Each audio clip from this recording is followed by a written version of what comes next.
안녕하십니까. 유진투자증권 서울 더블랜센터 정현철 대리입니다. 오늘은 소득공제 100%를 받을 수 있는 개인투자조합에 대해서 자세하게 정리해 드릴 건데요. 개인투자조합에 투자를 고민하고 계신 분이라면 제가 말씀드릴 내용이 많은 도움이 되실 겁니다. 개인투자조합이라고 해서 다 세제 혜택이 있는 것이 아니라 벤처 인증을 받은 기업의 신주, 즉 새로 발행하는 주식에 투자했을 때에만 소득공제 혜택이 주어집니다.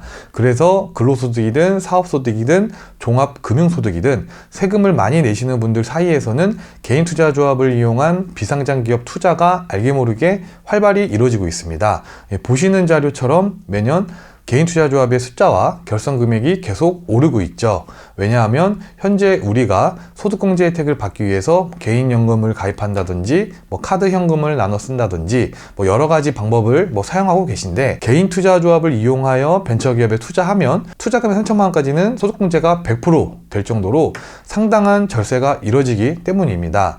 상당한 절세 혜택을 받으면서 또 투자도 하게 되는데요. 이게 초기에 비상장 벤처기업을 대상으로 하기 때문에 만약 투자가 성공하게 된다면 엄청난 고수익도 누릴 수 있기 때문에 점점 자산가들이 몰리게 된 것이다 라고 볼 수 있겠습니다. 물론 초기 벤처기업에 투자하는 것이기에 리스크 또한 높기 때문에 최악의 경우 회사가 부도나서 투자금을 전부 손실 볼 수도 있습니다. 그렇게 된다면 소득공제로 연말정산 때 돌려받은 돈만 남고 투자금은 모두 손실이 되겠죠. 최고 세율을 내는 사람 기준으로는 약 50% 정도 손실을 봤다라고 보시면 되겠습니다. 자, 그러면 먼저 소득공제 혜택에 대해서 깊게 설명을 드리겠습니다. 보통 개인 투자자들이 비상장 주식에 투자를 할 때 38 커뮤니케이션이나 비상장 거래 플랫폼 같은 데서 거래를 이제 하시게 되는데, 그렇게 장외브로커를 통해서도 직접적으로 매입하는 경우도 있지만 더 많은 종목, 더 초기 기업으로 갈수록 개인 투자조합, 벤처 투자조합, 신기술 투자조합 등 투자조합 형태로 투자를 하게 되죠. 그리고 이러한 방식은 금융기관들이 투자하는 단계에서 투자하는 방법에 가깝다라고 볼 수 있겠습니다.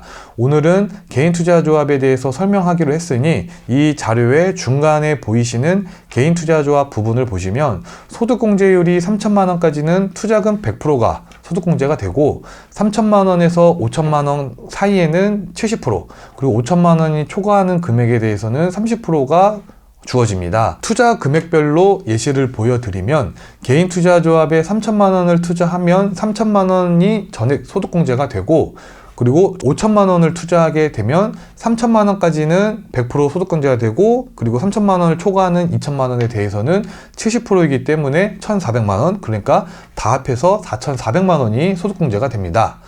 1억 원의 경우에는 마찬가지로 3천만 원까지는 100%, 3천만 원에서 넘어가는 이제 2천만 원에 대해서는 70%가 되고, 근데 그 금액이 1,400만 원이 되겠죠. 그리고 5천만 원을 넘어가는 5천만 원에 대해서는 30%의 소득공제가 되니까 1,500만 원. 이것을 모두 더하면 5,900만 원의 소득공제 혜택이 주어집니다. 좀 더 보기 쉽게 설명을 드려보자면, 이 자료를 보시면 만약에 3천만 원을 투자했을 때 연말정산 때 현금으로 얼마를 환급받을 수 있는지 보여드리는 표입니다.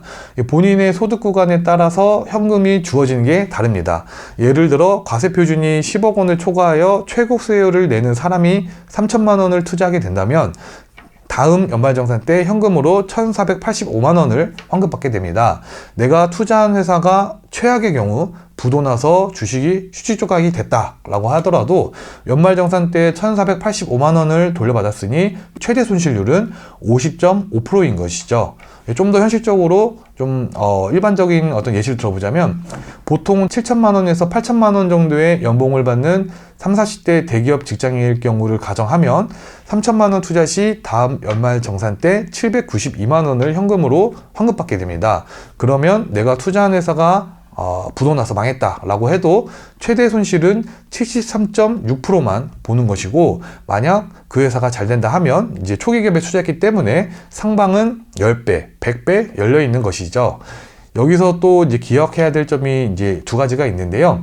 첫 번째는 개인 투자조합 세제 혜택을 받기 위해선 신주 투자여야만 하고, 그리고 출자 기간이 3년 이상 유지되어야 합니다.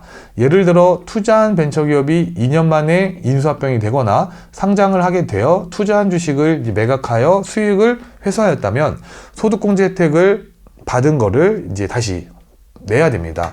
하지만 투자한 비상장 기업이 예상보다 빠르게 수익이 나서 회수하는 경우라면 보통 수익금이 상당한 경우가 대부분이기 때문에 이때는 소득공제 혜택을 다시 낸다고 하여 아까워할 필요가 거의 없다고 보시면 되겠습니다.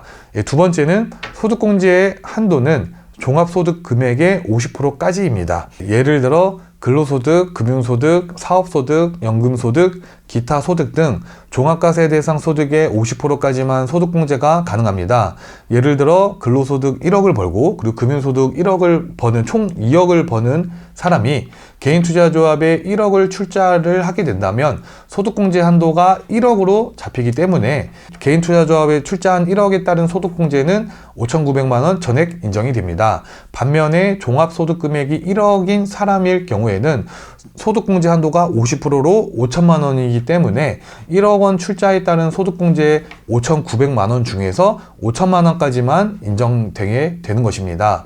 벤처투자 소득공제 제도는 정부에서 민간인들이 세제 혜택을 받기 위해서라도 벤처투자에 많은 참여를 하길 바라는 의미에서 소득공제의 폭을 높여 놓은 것입니다. 그래서 2014년 이후로 계속해서 법을 개정하면서 소득공제 혜택을 계속 늘려나가고 있는 상황이기 때문에 개인투자조합에 대해서 많은 좀 관심을 가질 필요가 있다라고 이제 말씀을 드리겠습니다. 그러면 내가 개인투자조합을 통해서 투자할 회사가 소득공제 대상이 되는 기업에 투자하는가 확인해 보셔야 되겠는데요. 투자할 회사가 창업 후 5년 이내, 벤처기업 또는 벤처기업 전환 3년 이내여야 합니다. 단 5년 이내 최초 출자이거나 3년 이내 추가 출자 합계 10억 이하여야 인정됩니다. 또한 개인 또는 조합원과 특수관계가 없는 벤처기업이어야 합니다. 벤처기업이 맞는지 확인해 보는 방법이 이제 벤처 확인 종합 관리 시스템에서 기업명을 검색해 보시면 쉽게 알 수가 있습니다.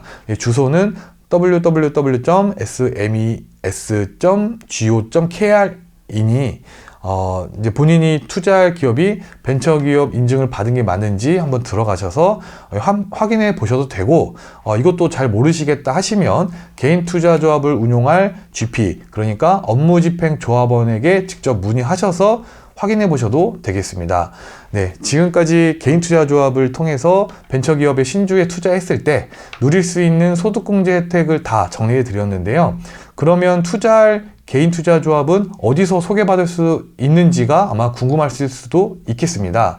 개인투자조합은 보통 이렇게 아름아름 소개가 되기 때문에 저와 같은 비상장 투자를 담당하는 증권사 직원이나 또는 벤처캐피탈이나 엑셀러레이터사에 속한 심사역 분들을 통해서 소개를 좀 받을 수가 있습니다. 이 부분에 대해서는 다음번에 다시 자세히 다루도록 하고, 그럼 이만 마치도록 하겠습니다. 감사합니다.